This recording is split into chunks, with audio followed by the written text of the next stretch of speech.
Graça e paz, meus amados e queridos professores.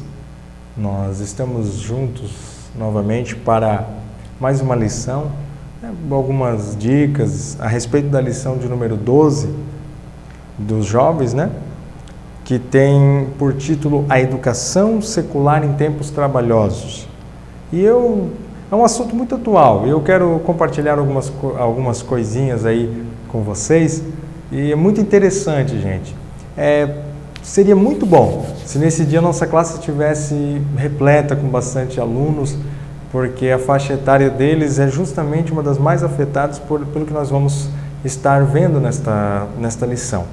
Então, pessoal, a primeira coisa que eu quero compartilhar com vocês seria nós chegarmos no dia da nossa aula e tentarmos ouvir, já que a nossa lição é um pouquinho mais curta, ela tem menos tópicos do que as demais, nós podemos ouvir alguns alunos falando, a gente fala um pouco a respeito desse assunto, principalmente porque este assunto ele está tratando a respeito de pressões que os alunos cristãos sofrem dentro das universidades, das escolas, com relação à sua fé. Até tem tratado aqui na nossa interação com referência a que muitos dos nossos alunos eles acabam se afastando do Evangelho, depois de entrar em algumas faculdades, em algumas escolas, por às vezes não conseguirem responder a perguntas e questionamentos referentes a tantos assuntos que tanto os professores como também os colegas de classe começam a lançar sobre eles. Eu sei disso porque já passei por essa situação e eu sei como é que é. Então, hoje nós somos professores e podemos dar um preparo, podemos chegar, vamos dizer como falam por aí, chegar junto com os nossos alunos e podermos dar aí, então umas instruções, referentes a isso. A primeira coisa que eu quero dizer para vocês hoje é que o nosso tempo é um tempo desafiador, muito desafiador dentro das escolas, das universidades em geral.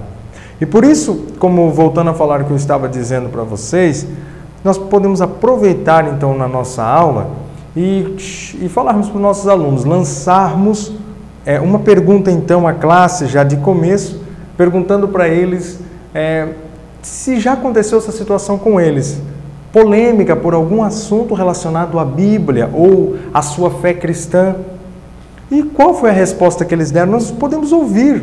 E daí vamos ouvir que resposta que eles deram, como eles se saíram, qual foi a opinião, quantas mais pessoas se levantaram para falar e o que falaram, Nós podemos, vamos dizer, coletar essas informações e a partir daí, então, nós termos uma aula em cima de todos esses tópicos, desses alunos. Nós podemos ouvir ali talvez uns 2 ou 3 alunos, falando, resumindo ali uma situação. E aí, a partir dali, a gente já tem uma base para iniciar a nossa aula. Aí é o que eu tenho de dica, para esse começo de aula, que você pode chegar e falar com os teus alunos. Pessoal, o que a gente pode falar para os nossos alunos de começo? Nós também, como professores, precisamos estar preparados neste quesito. É o quesito da apologética cristã. Seria a defesa da fé cristã.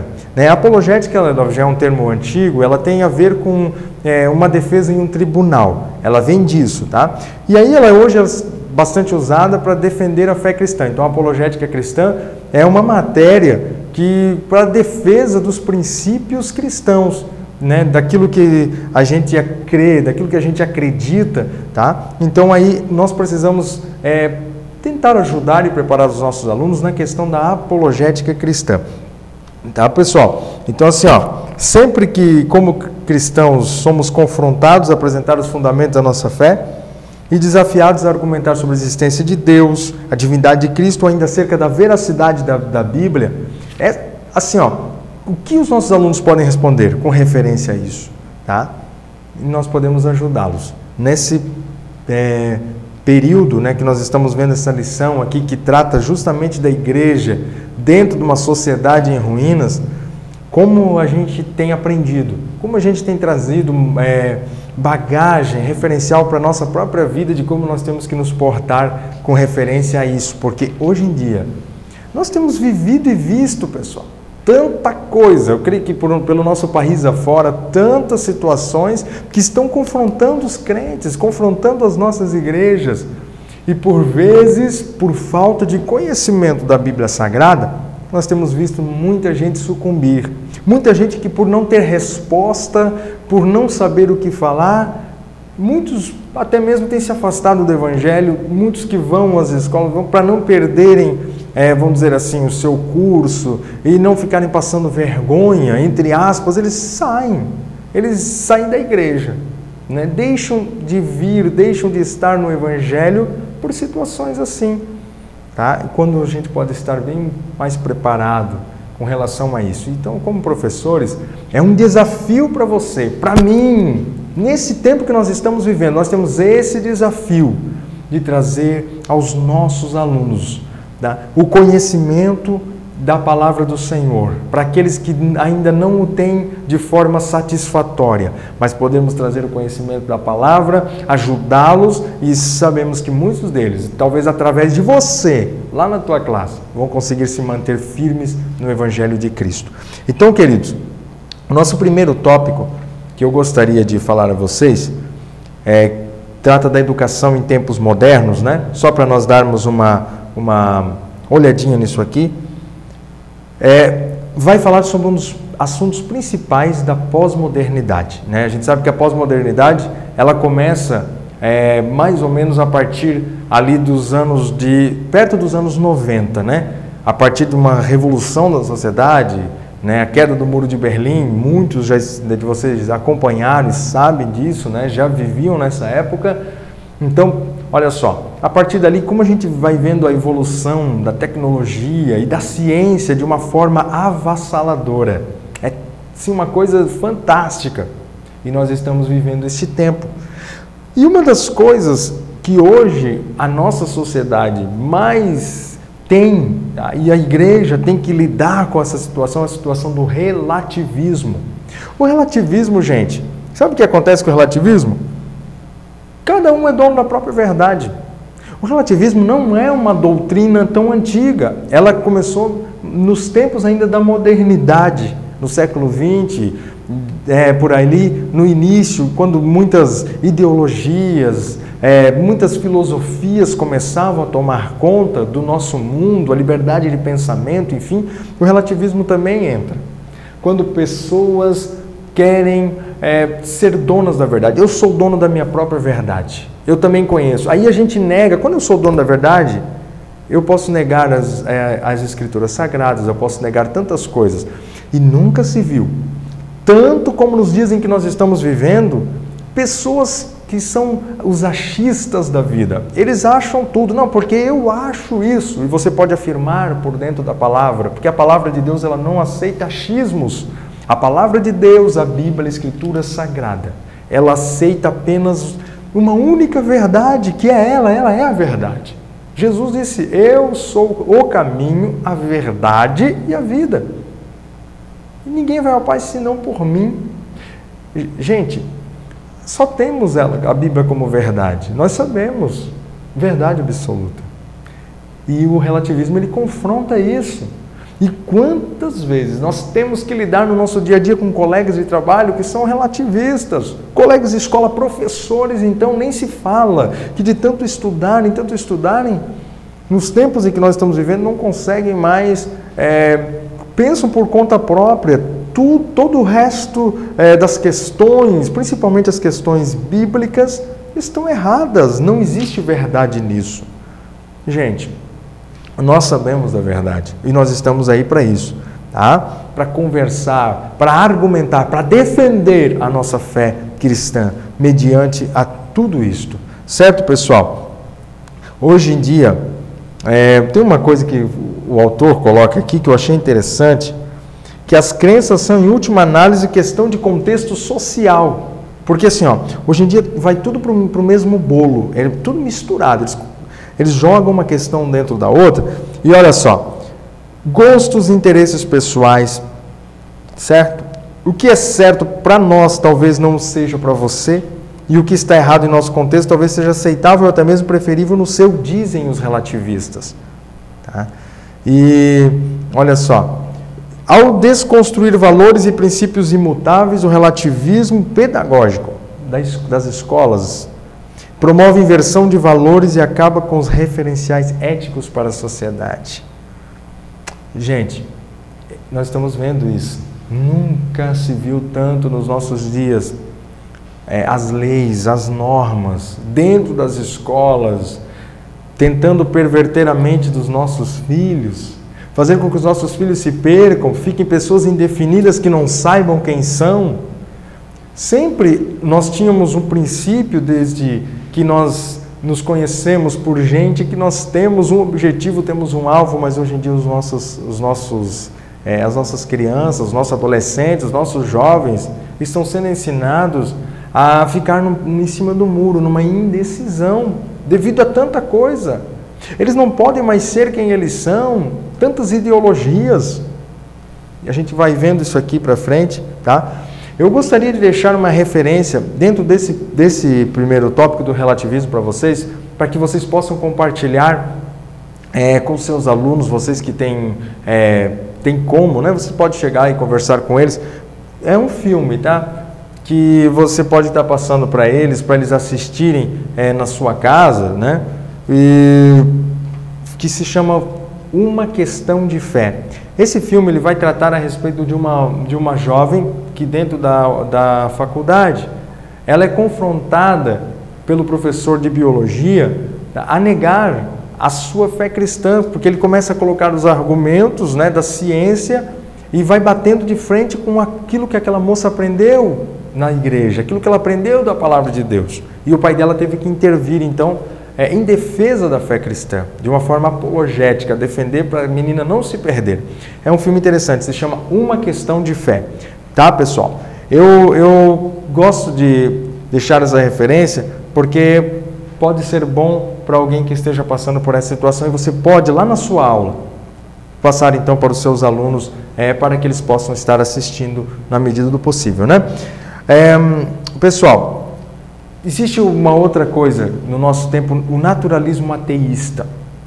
Todo mundo sabe que o ateísmo também é fruto da modernidade, né, que misturou com a ciência, que Deus não existe, e que o homem veio do macaco, e que tudo se criou de uma explosão, e tantas outras ideias que nós estamos vendo, tá, que vêm de um dia após outro. Então, pessoal, eu consigo ver em tudo isso, tá, que o homem cada vez mais se distancia de Deus, porque ele diz que Deus não existe. E muitos tentam afirmar, tentam provar de todas as formas que Deus não existe. E aí começa aquela luta, né, um refutando a ideia do outro, um acha uma brecha aqui, outro acha ali, mas nós conhecemos Deus e sabemos que Ele existe, tá? E Ele é um Deus vivo e que se não fosse por esse Deus, nós não estaríamos aqui. Nós conhecemos Deus. Por isso nós podemos provar a existência dele. Certo, pessoal? Só que hoje a maioria dos professores de grandes universidades são ateus. Muitos dos nossos políticos que lançam leis por aí afora são ateus. Atores de televisão, pessoas que estão aí em evidência na sociedade mundial hoje são pessoas ateias, que não creem em Deus. E aí as suas atitudes, que são seguidas por muitas pessoas, levam com que outras pessoas se tornem seguidores dos tais. Hoje em dia tem blogueiros, pessoas que seguem os blogueiros de plantão por aí, os internautas que vivem postando coisas, né, dos seus achismos e de tanta coisa por aí na internet que está infestada de bons, mas também maus artigos, de gente que coloca tanta coisa. E se a pessoa não estiver firmada na palavra, acaba tropeçando e indo atrás de uma ideia de qualquer um desses, que não tem fundamento nenhum, né? E pessoal, hoje em dia você tem que enfrentar, os nossos alunos têm que enfrentar aquele negócio de você vem de crenças ultrapassadas.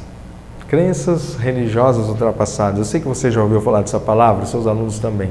Crenças religiosas ultrapassadas que até o nosso autor coloca aqui, ó, eles dizem que o espaço é destinado, esse espaço é destinado à produção imparcial de conhecimento, aquilo que está fora da escola, né? Quando eles estão em casa, estão na igreja, e não é baseado na fé. Então essa filosofia está presente não somente nas ciências naturais, mas em todas as áreas de produção acadêmica, incluindo-se aí as ciências exatas, biológicas, humanas e sociais, que fazem parte do conteúdo de todas as nossas escolas e faculdades por aí. Pessoal, é triste isso. E aí os nossos alunos são todos os dias enfrentar aquele negócio da criação, né? E aí, se o homem veio de cá, veio de lá, é tanta coisa, tanta carga em cima dos nossos alunos. E será que eles estão preparados para isso? Nós precisamos colocar firmeza, tá? Na mente deles, através do nosso ensino, com oração, com jejum, com graça, pedindo que o Senhor ajude com que eles absorvam isso. E eu sei que tem muito material bom para você também estar passando aos teus alunos, tá? Uma outra dica que eu vou deixar sobre essa parte do ateísmo, tá? Existe um filme talvez muito conhecido de todos vocês que se chama Deus Não Está Morto. Tem 1 e 2, né? O 1, Deus não está morto. Vai falar a respeito de um moço também e o seu professor confrontando ali justamente a ideia de um professor ateu que não cria em Deus e o aluno que cria. Então cria-se em cima ali aquela disputa. É interessante também você passar para os seus alunos para que eles possam também estar assistindo. Deus não está morto, tá? A doutrinação ideológica, outro tópico que eu quero conversar com você hoje, a doutrinação ideológica. Hoje em dia, dentro das escolas aqui no Brasil, está uma polêmica, uma guerra muito grande, principalmente a questão de ideologia de gênero, né? Que eu até já falei numa aula, em algumas aulas anteriores, já conversei com vocês sobre esse assunto. E em algumas aulas passadas, eu passei para os meus alunos da escola bíblica, coloquei para eles assistirem enquanto estávamos em aula o vídeo de uma mãe, talvez vocês vão encontrar aí na internet, tem o vídeo de uma mãe que ela vai lá publicamente e defende a sua filha contra a ideologia de gênero, diante de autoridades, diante de professores, e realmente ela com muita coragem, ela levanta a sua voz e ela desabafa diante de todo mundo, e ela é aplaudida pela situação, tá? Porque ela se coloca do lado correto das coisas, tá? E isso é muito bom. Se você tiver isso aí, tiver como passar aos seus alunos no dia da aula, é curtinho, são alguns minutos, você pode colocar. Eu tenho certeza que também é bom para ver que existem pessoas ainda lutando, que nós não estamos sozinhos nessa luta pela verdade, não estamos sozinhos nessa luta para defender a palavra de Deus e aquilo que o Senhor Deus nos tem ensinado todos os dias, né? Pessoal, eu quero dizer uma coisa para vocês sobre a doutrinação ideológica. Hoje em dia, a questão partidária, também de defender situações humanas, até ideias humanas, também está aí de forma muito grande. E não é de hoje, tá? Já nos tempos ali a partir dos anos 30, né, começou ali a época em que o nazismo, só para dar um exemplo, começou a tomar o poder na Alemanha. Então eles criaram a juventude hitlerista, que eram seguidores de Hitler. Então aqueles jovens, todos eles eram doutrinados conforme o partido, assim como também nos países comunistas, os jovens já desde pequeno, eles eram doutrinados conforme as ideologias do partido comunista do seu país. E eles vinham crescendo nisso, porque eles teriam que continuar aquela sequência. E esses jovens também do nazismo, tá? Eles eram assim totalmente influenciados, muito mais do que aqueles que já eram de uma idade mais avançada. Por quê? Porque eles eram novos. Ali era um terreno novo em que o nazismo podia plantar as suas sementes. E eles ficavam totalmente influenciados por isso, tá? Eles defendiam a causa nazista até o último. E assim, como pessoas também que defenderam, né, outras ideologias humanas até o último. E onde eles achavam terreno? Nos jovens. Porque ainda é um momento de revolução na mente, né, para colocar as coisas em dia, tempo de propósito e objetivos para o futuro. Então é um terreno fértil. Vamos fazer isso com a palavra de Deus na mente dos nossos jovens. Eu deixo uma indicação de um livro muito bom, tá? Que eu li ainda quando era adolescente, marcou a minha vida, eu gosto muito, que se chama Sangue e Honra. Marque aí, Sangue e Honra. É um livro de um jovem que fazia parte da juventude hitlerista da Alemanha, tá? Nesse tempo, e ele era filho de pastor. Então ele vai enfrentar uma situação ali dentro, ele vai viajar com eles, ele estava dentro aprendendo uma coisa em casa sobre a palavra, e lá dentro da juventude hitlerista ele aprendia uma coisa completamente diferente, a defender Hitler em tudo, né, a política do país, e isso tornava a mente dele um campo de batalha espiritual direto, um conflito direto sobre isso. É um livro muito interessante, né, da editora Vida, e você pode estar procurando esse livro, né, se você tiver acesso aí, a ler este livro também e tirar algumas conclusões importantíssimas. Eu tenho certeza que vai ser muito bom para os jovens, principalmente para os nossos jovens, né? Você, professor, também, se ainda não leu, leia. Eu tenho certeza que você vai ficar encantado com a leitura verídica, uma história verídica, né, de uma pessoa que passou por esse momento tão difícil, sendo evangélico e ao mesmo tempo tendo que estar ali com um pé na igreja e outro pé na ideologia partidária, numa doutrinação, né, que era a doutrinação nazista. Então, gente, a gente consegue tirar algumas coisas também para passar aos nossos alunos nisso, né, no decorrer das nossas aulas. Tá, pessoal? Olha só. Por último, né, para nós fecharmos então a nossa lição, como eu falei, era uma lição mais curta, a contribuição do cristianismo para a história da educação e da ciência, tá? Onde está o embasamento bíblico, o embasamento de tudo? Somente a fé cristã. Ela fornece adequadamente o pressuposto que fundamenta a necessidade da educação. Por quê, pessoal? Por quê? Nós sabemos que a Bíblia, através de seus mandamentos, das suas leis, ela rege a lei moral do mundo todo. A justiça do mundo todo foi feita em cima das leis. Da palavra, foi tirado dali. Só que hoje em dia, do jeito que está o nosso mundo, ninguém mais crê em nada. A moralidade está indo por água abaixo. Está bem difícil, tá, pessoal?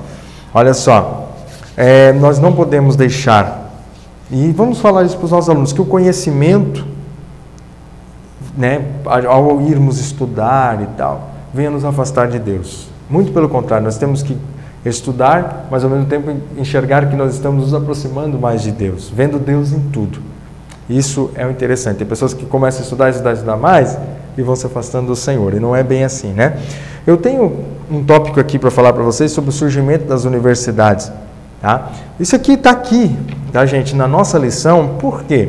Para mostrar que as universidades, quando surgiram, as primeiras universidades do mundo, foi a Universidade de Bolonha e a de Paris. Foram as duas primeiras universidades do mundo. Lá pelo século XII, mais ou menos, surgiram essas universidades.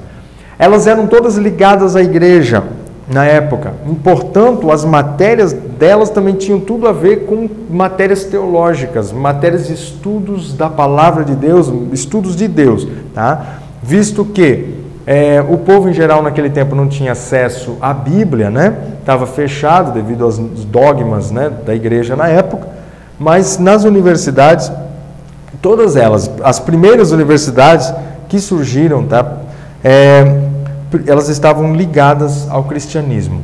Geralmente eram dominadas pela igreja, a igreja que tomava conta de tudo, então elas estudavam isso. Elas ligavam a ciência e a religião de uma forma única, não separavam. Hoje em dia não. Hoje em dia a coisa está tão diferente que eles separam as coisas, né? Se Deus não criou nada, então a ciência tudo se criou sozinho, e nós temos vivido esse período. Você conhece a verdade, nós conhecemos e podemos passar isso para os nossos alunos, tá? Você pode se aprofundar mais nessa questão das universidades, surgimento, tá, das universidades, o que era falado. Se você quiser colocar ali os seus alunos por uma questão de conhecimento, de enriquecimento histórico, você também pode estar colocando, né? Então, como eu disse a vocês, as duas primeiras universidades foram Bolonha e Paris, né? Nós temos daí duas que surgiram praticamente juntos, vem Oxford e Cambridge, também na Inglaterra, que são também das mais antigas do mundo, tá? Todas elas sempre com ligação teológica, né? Com ligação à palavra de Deus. Pessoal, para nós concluirmos aí, tá? Fé cristã e a ciência. É o fechamento, né? Como eu digo para vocês, acabei de falar, não há como falar em ciência sem mencionar a contribuição cristã. Não tem como. A gente sabe que Deus criou tudo, fez tudo. Sempre ao seu tempo nós conhecemos tudo, sabemos que foi Ele quem criou, tá? E o pensamento de que o universo obedece a um conjunto de leis fixas e que o papel do cientista é basicamente desvendar tantas leis, surge da concepção cristã. O nosso autor coloca isso aqui, tá? Aí assim, ó, o que eu vou dizer para vocês? Não existe como uma coisa sem a outra, não tem. Hoje em dia, eu já falei, estou só repetindo para reforçar. As pessoas estão vindo com tantas ideias e estão separando uma coisa da outra, separando. Nada surgiu do acaso, nada veio do acaso. Pessoal, são umas dicas que a gente está passando para vocês aí. A nossa lição é mais curta mesmo hoje e eu quero apenas deixar isso para vocês, tá? A respeito disso, vamos tentar ali ajudar os nossos alunos lá na nossa aula, colocando diante deles a verdade da palavra de Deus, que eu sei que vai contribuir. Essa aula vai contribuir para muitos dos nossos alunos, muitos deles que estão enfrentando essas dificuldades lá na sua sala, terem forças para rebater, às vezes até ficaram devendo alguma resposta para alguém, porque pessoas vêm às vezes desafio, você tem que me falar isso, e às vezes o aluno não está preparado para isso no momento. Mas eu tenho certeza que com a ajuda da palavra, o ensino cristão que estamos dando aqui nas nossas escolas bíblicas, enriquecimento para a mente deles da palavra de Deus, eu tenho certeza que tudo vai se ajustando. Nós teremos alunos jovens, fortes, firmados na palavra de Deus, que já venceram o maligno, que já venceram as ideologias, que já venceram as doutrinações do tempo atual. Certo, gente? Que Deus possa vos abençoar, né? E com essas dicas, e vocês possam ter uma ótima aula em nome de Jesus. Que Deus os abençoe a todos.